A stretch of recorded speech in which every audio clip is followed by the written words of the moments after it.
सलमान बेटा और लो ना। नहीं अम्मी, बहुत खा लिया। आप भी तो खाओ ना।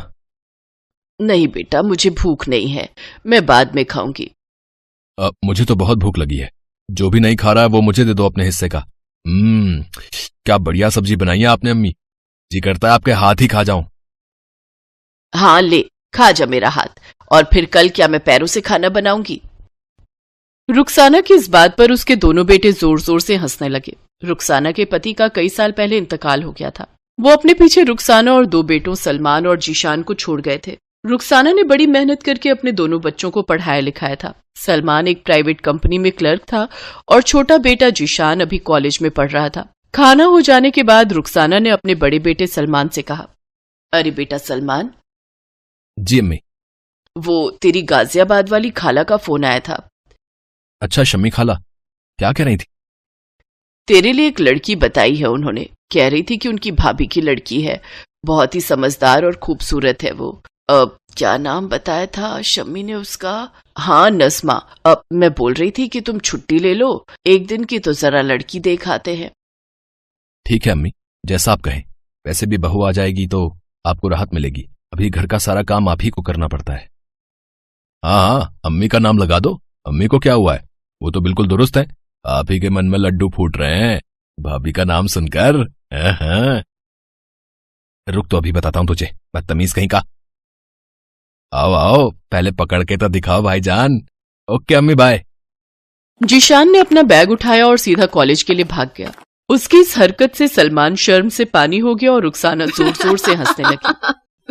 अच्छा अम्मी, मैं भी चलता हूँ, लेट हो रहा है। आप बता देना जब भी छुट्टी लेनी हो। हाँ नहीं, ऐसी कोई जल्दी भी नहीं है। अगर तुम कहो तो कुछ साल और रुक जाते हैं। क्या अम्मी आप भी? मैं जा रहा हूं। सलमान शर्माकर वहां से चला गया और रुखसाना अल्लाह का शुक्र अदा करने लगी। उसने मन ही मन अल्लाह से दुआ मांगी कि उसके घर में ऐसे ही मोहब्बत बनी रहे। फिर कुछ दिन बाद तीनों लोग लड़की वालों के घर गए। पहली ही नजर में नज़मा सलमान को पसंद आ गई और फिर चटमगनी और पट निकाह भी हो गया। और फिर अम्मी, मेरी बेल्ट नहीं मिल रही है, कहाँ रख दी? ये लो जीशान, ये रही। अरे वाह, अच्छा भाभी, नाश्ता बन गया क्या? हाँ तैयार है, आप भी लेट हो, जल्दी से आ जाओ।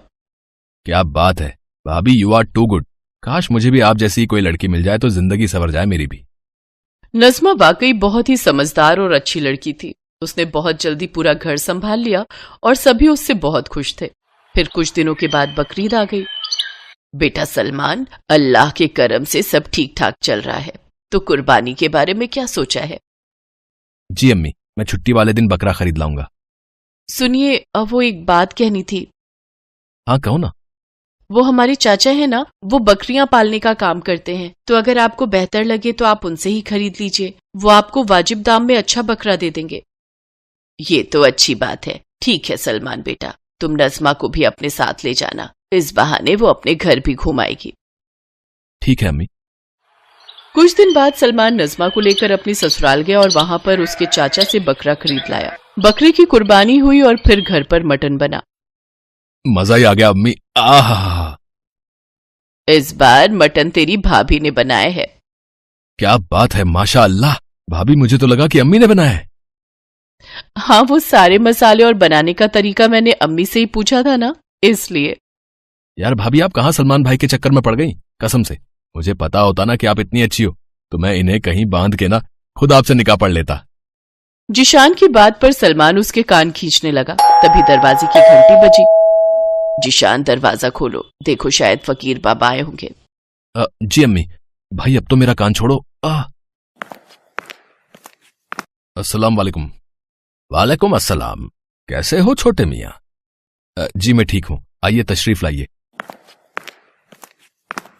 सलाम फकीर बाबा।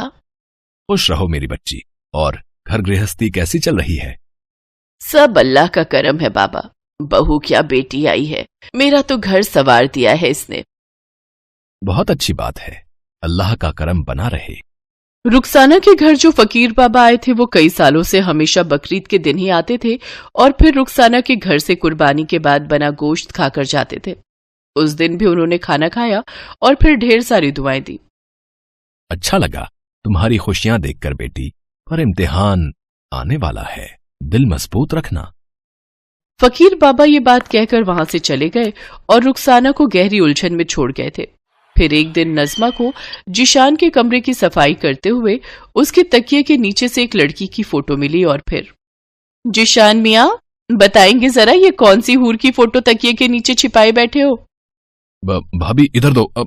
अरे सुनो ना भाभी, किसी से कुछ कहना नहीं प्लीज। ओ, तो इश्क का चक्कर है। हाँ भाभी, पर मंजिल बड़ी मुश्किल है। क्यों, क्या दिक्कत है? भाभी, उसका नाम इकरा है, बहुत बड़े घर से है वो। प्यार तो हम दोनों करते हैं, मगर शायद उसके घर वाले नहीं मानेंगे। ऐसे कैसे नहीं मानेंगे? हम मनाएंगे उन्हें। जब प्यार किया तो डरना क्या बरखुरदार। नजमा ने रुखसाना और सलमान से उस लड़की के बारे में बात की। कुछ दिन बाद सभी लोग इकरा के घर जिशान का रिश्ता लेकर गए।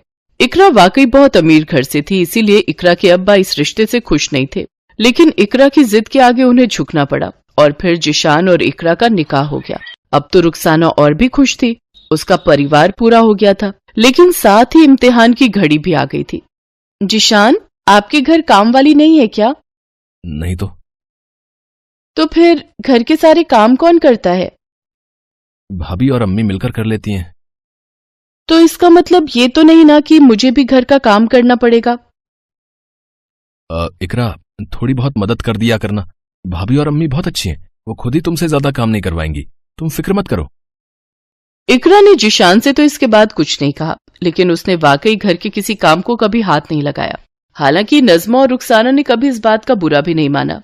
लेकिन फिर हद तब पार होने लगी जब इकरा बात बात पर नजमा को नीचा दिखाने की कोशिश करने लगी।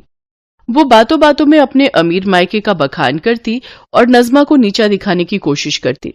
हालांकि नजमा ने कभी उसे कुछ नहीं कहा। इसी तरह पूरा 1 साल बीत गया और एक बार फिर बकरीद नजदीक आ गई। अम्मी, बकरीद आ रही है, बकरा इस बार भी मैं ले आऊं ना? हाँ हाँ, तुम ही ले आना बेटी।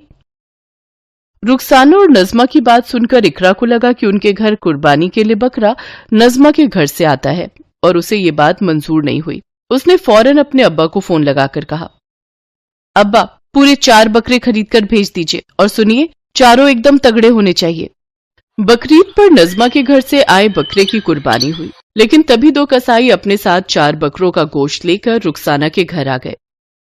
या अल्लाह, इतना सारा गोश्त!